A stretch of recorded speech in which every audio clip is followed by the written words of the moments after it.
Hi there, and welcome to Australia's biggest child safety lesson. We're so excited to have you here today. My name's Marty and I'm a police officer. A really important part of my job is to keep kids just like you safe. I'd like to introduce two people who work very hard every day to also help keep kids safe. Denise and Bruce Morcombe. Hi everyone. So guess what? You're all making history today. Yes, you.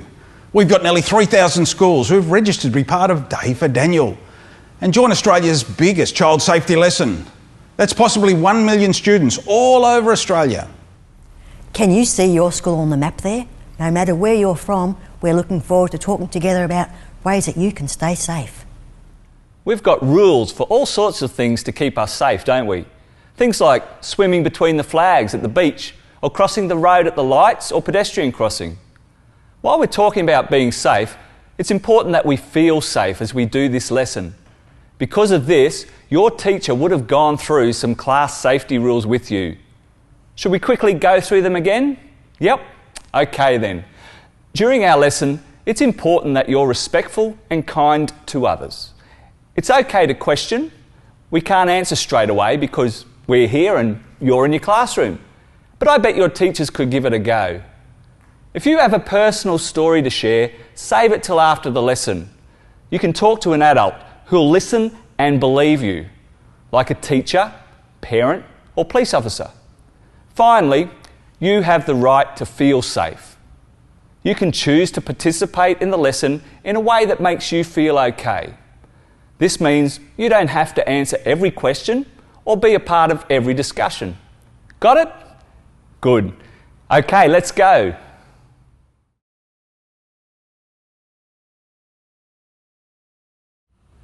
We're going to talk a lot today about what you can do if you feel unsafe.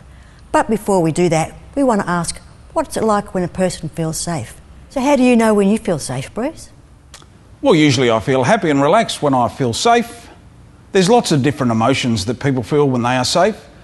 It might also be about who I'm with and where we are. Most people feel safe with their family, good friends, people they know and trust. I know I do.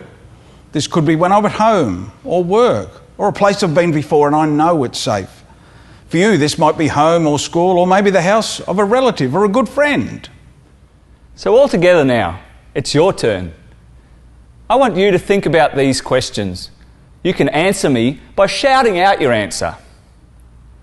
Who are the people you feel safe with?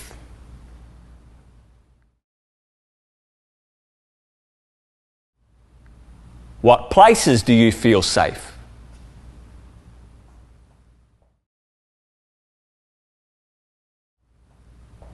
What emotions do you have when you feel safe?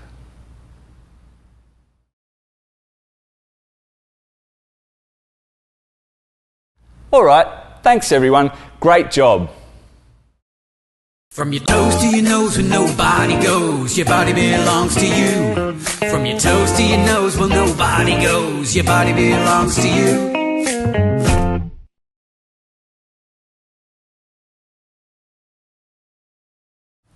As you've just seen, from your nose to your toes, you can say what goes. Your body belongs to you. No one is allowed to touch your body in a way that makes you feel scared, confused, or uncomfortable. The body has so many different parts, doesn't it? And some of these we call public body parts. Can you tell us which parts of the body are public, Bruce? The parts of the body we call public include our arms, our head, legs, feet, knees, you know, all the parts you can show in public places, like at the shops, schools, or shared places at home, like the kitchen or the lounge. All bodies have private parts as well. We can tell where these parts are because they are covered by swimmers or underwear in the picture. You might already know the names of the private body parts. If you do, great, good on you. If not, make sure you ask a parent or a carer and they can tell you the names that a doctor or teacher would use. We might have other family or nicknames for private parts, and that's okay at home. But it's important to know the names a doctor or teacher would use for private body parts because then we can tell someone clearly if we need help looking after them or if we've been hurt. It's important to remember our body belongs to us and we can say no to any touch that makes us feel scared, confused or uncomfortable. From your toes to your nose where nobody goes, your body belongs to you. From your toes to your nose where nobody goes, your body belongs to you.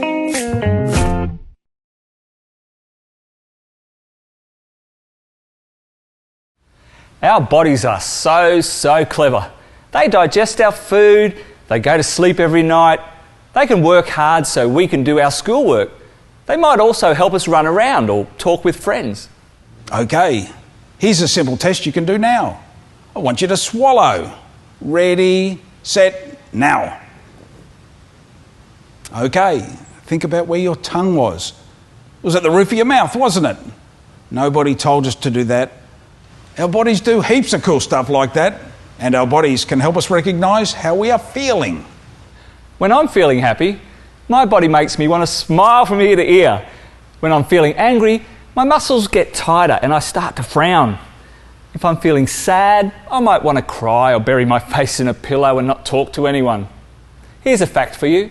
Did you know that we're all born with an inbuilt warning system to give us clues when we're not feeling safe?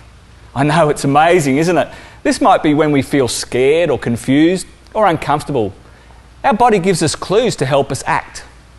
We can be awesome detectives and learn to recognise the clues our body gives us when we're not feeling safe. Hey, do you want to play the Body Clues game? What do you think, Denise and Bruce? Yeah, sure. Let's play. Our bodies, as I said, are really clever. They let us know when we're feeling unsafe and uncomfortable by doing automatic things. Like, I know when I feel unsafe or uncomfortable, my heart starts to beat faster. What about you, Denise? What sort of things happen to your body when you don't feel safe or comfortable? I get really sweaty palms. Sweaty palms? And what else? What else have we got that... Sometimes you feel sick in the stomach. Sick in the stomach? Yeah. I know sometimes I get wobbly knees. Wobbly knees, yes. Shake it about. Sometimes you get really frightened and you get really scared. Scared and your hair stands on end. How about that? I reckon sometimes I want to cry as well. Yeah, that's right, we do. Sometimes we want to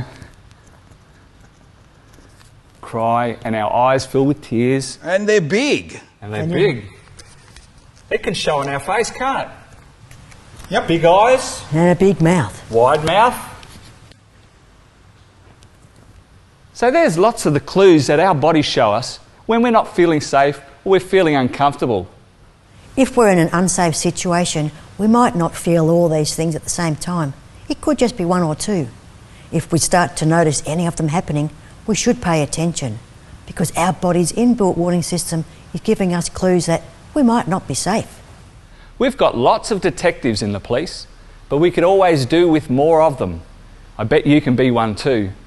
Give it a go, and next time you're not feeling safe, recognise your body clues.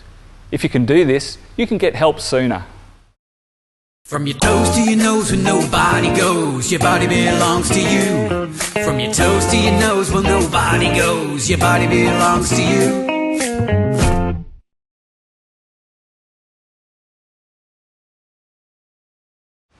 So Bruce, if someone had been a really great detective and had recognised their body clues were telling them they weren't safe, what could they do? It's really pretty simple, Denise. They need to react. They should try and run or move away from the person or situation that's causing their body clues. If they can, they should try and go to a safe place. What would you do, Denise, if your body clues were telling you you weren't safe at school? Well, I'd find a teacher and tell them what was happening. What about at the shops, Marty? Yeah, I'd try and find a security guard or someone who works at the shop. I'd look for someone in an official uniform and I'd try and talk to them. If someone's online using a computer, playing a game or chatting, and they see or read something and start to get some body clues, they should move away or put the device down and talk to a parent, carer or teacher. They would much rather you tell them what's happening, then they can help. You know, there's some students who feel embarrassed or worried to talk to an adult about this stuff because they think they'll get into trouble. And most of the time, this just doesn't happen. Adults just want to help, so tell them what's going on. Marty, what should the kids do if they don't feel safe and recognise their body clues at home? That can be really hard. If they can, they should try and say no or stop. They should try and find a safe place as soon as they can. It's also really important that they talk to an adult that will listen and believe them. Someone like a teacher, liaison officer, or family member that doesn't live at home. They should tell them why they don't feel safe. They can always call the police or Kids Helpline as well. One of the first things we tell students is that they can try and say no or stop, to shout loudly or call for help. You're allowed to yell at an adult if they're threatening your personal safety. Here's an example of some students practicing saying no. No! No! No! No! No! No! No! Okay, we should practice that together. In a big loud voice and all together, we want you to put your hand out like this and say, "No, my body belongs to me." All right, are you ready? On the count of 3. 1, 2, 3. No, my body belongs to me. I'm not sure if we could hear them. Could you hear them, Denise? No, I think we can go a bit louder than that.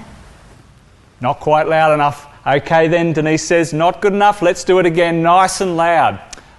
Ready? 1, 2, 3. No, my body belongs to me. Bruce, what about that time? Could you hear the thousands of no's from schools all over Australia? I want to hear no from everyone out there. It's time to make some noise. You think we need to do it one more time? One more time. All right, everybody. Ready? Here we go. Last time. 1, 2, 3. No, my body belongs to me. Excellent effort. I think we heard you all the way from Darwin to Perth and Cape York to Hobart. In summary then, run or move away. Try to say no or stop. Call loudly for help and tell someone who can help you. If you follow these safety tips and still feel unsafe, here's what you gotta do now. Recognize what you gotta do now. React is what you gotta do now. Report is what you gotta do now. If you know it doesn't feel right, recognize, react, report. Come on!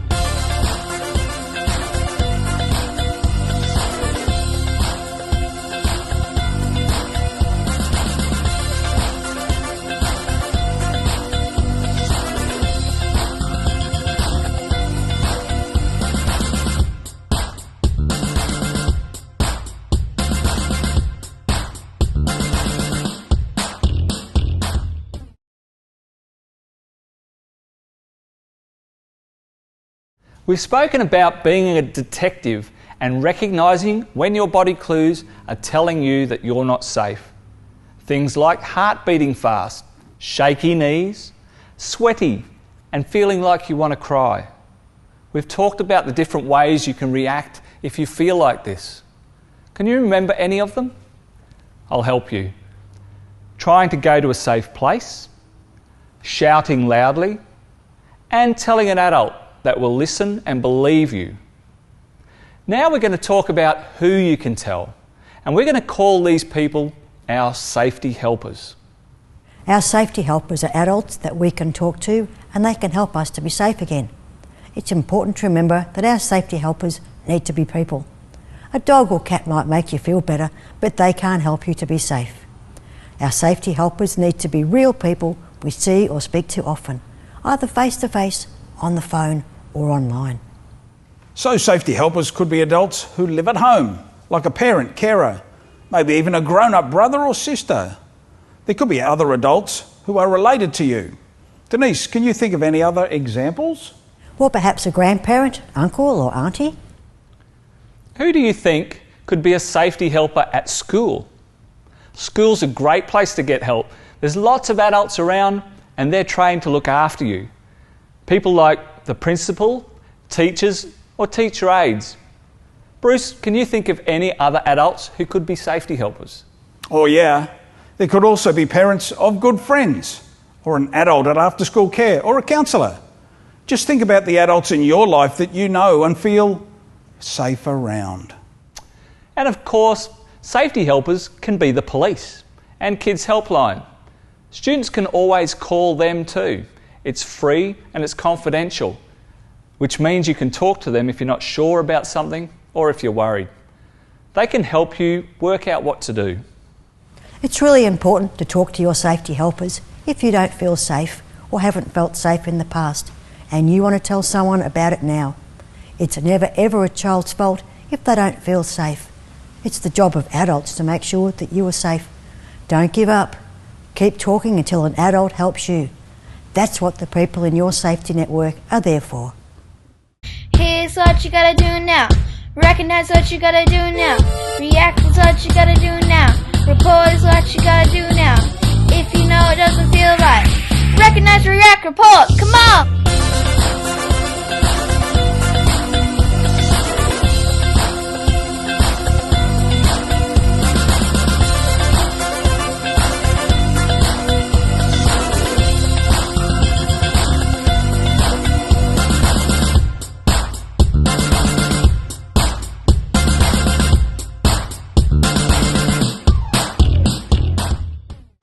Well, we hope you've enjoyed being part of Australia's biggest child safety lesson.